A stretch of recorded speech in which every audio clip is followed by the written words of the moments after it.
السلام علیکم ورحمۃ اللہ وبرکاتہ۔ پوسٹ ہے جی جھوٹا پانی پینے کی فضیلت۔ نبی اللہ کو فرمان ہے کہ اپنے مسلمان بھائی کا جھوٹا پینا عاجزی والا کام ہے، اور جو اپنے بھائی کا جھوٹا پیتا ہے اس کے لیے 70 نیکیاں لکھی جاتی ہیں، 70 گناہ مٹائے جاتے ہیں، اور 70 درجات بھی بلند کیے جاتے ہیں۔ الفردوس ہے یعنی مسند الفردوس الدالمی کی کتاب کا حوالہ دیا ہے۔ یہ روایت ثابت نہیں ہے، موضوع من گڑت روایت ہے، بلکہ بعد نے تو کہا ہے کہ اس کی اصل ہی کوئی نہیں ہے جی۔ علامہ ابن جوزی رحمۃ اللہ علیہ نے کتاب الموضوعات میں یہ درج کیا ہے۔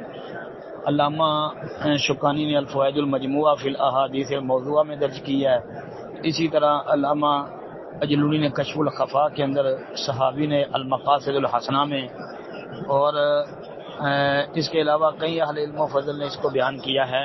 اس کی سند میں نوح بن ابی مریم متروک اور کذاب وزار راوی ہے، جس پر ائمہ محدثین نے شدید جرح کی ہے جی۔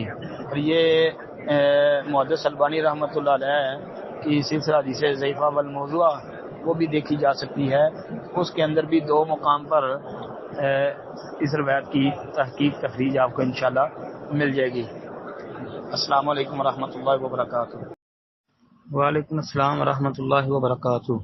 دیکھتے ہیں بھائی عید کی نماز کی تکبیرات کے حوالے سے کہ 6 بھی ثابت ہیں۔ اگر امام پہلی رکعت میں 6 تکبیرات کہیں تو ہم خود سے 7ویں تکبیر کا اضافہ کر سکتے ہیں؟ امام کی قضا میں نہیں کر سکتے، خود آپ نہیں کر سکتے۔ اگر امام نے 6 تکبیروں کے ساتھ نماز پڑھائی ہے تو آپ 6 ہی رکھیں گے جی۔ اپنی مرضی سے آپ 7ویں کا اضافہ امام کے ساتھ اس کی قضا میں نہیں کر سکتے جی، اس لیے کہ یہ درست نہیں ہوگا۔ البتہ نماز عید میں جو تکبیرات ہیں وہ 7، پہلی رکعت میں تکبیر تحریمہ کے علاوہ 7 تکبیریں، اور دوسری رکعت میں تکبیر انتقال کے بعد 5 تکبیریں کہی جائیں گی جی، قرات سے پہلے، جس طرح کہ نبی کریم علیہ الصلوۃ والسلام نے عید الفطر کی نماز میں تکبیر تحریمہ کے علاوہ پہلی رکعت میں 7 اور دوسری میں 5 تکبیریں کہی۔ یہ حدیث سنن نبی داود کے اندر 1151 نمبر پر موجود ہے جی، ابن ماجہ میں 1278 پر حسن ہے، اور المنتقى ابن الجارود کے اندر بھی یہ 262 پر ہے، اور امام ابن الجارود نے بھی اس کو صحیح قرار دیا ہے۔ اسی طرح جو ہے امام بخاری رحمۃ اللہ علیہ کے نزدیک بھی یہ روایت صحیح ہے، جس طرح کہ امام بہقی رحمۃ اللہ علیہ نے السنن الکبریٰ کے اندر امام بہقی رحمۃ اللہ علیہ کی تصحیح والی بات نقل کی ہے۔ امام ترمذی نے سنن کے اندر نقل کی ہے۔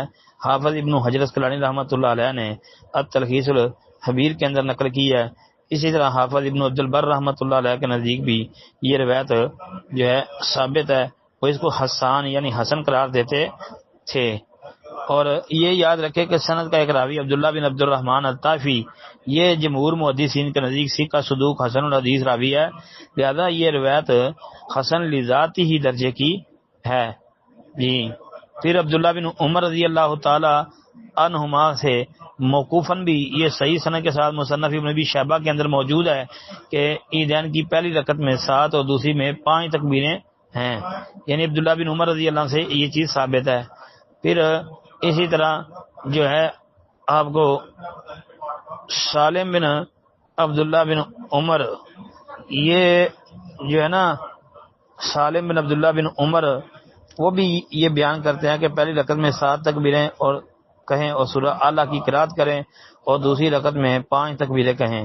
یہ بھی سند صحیح کے ساتھ موجود ہے فریابی کی عیدین میں، جو مسائل عیدین پر کتاب ہے نا اس کے اندر، تو لہذا یہ چیز ہے۔ باقی اگر کوئی امام 6 تکبیریں کہتا ہے تو آپ اس کے ساتھ 6 ہی کہیں گے، کیونکہ 6 والا موقف بھی جو ہے عبداللہ بن عباس رضی اللہ عنہ سے 6 تکبیریں بھی ثابت ہیں، مصنف ابن ابی شیبہ وغیرہ کے اندر موجود ہے، عبدالرزاق میں بھی۔ لیکن صحیح سنت یہی ہے کہ پہلی رکعت میں تکبیر تحریمہ کے علاوہ جو ہے وہ 7 تکبیریں، اور دوسری رکعت میں تکبیر انتقال کے بعد 5 تکبیریں۔ السلام علیکم ورحمۃ اللہ وبرکاتہ۔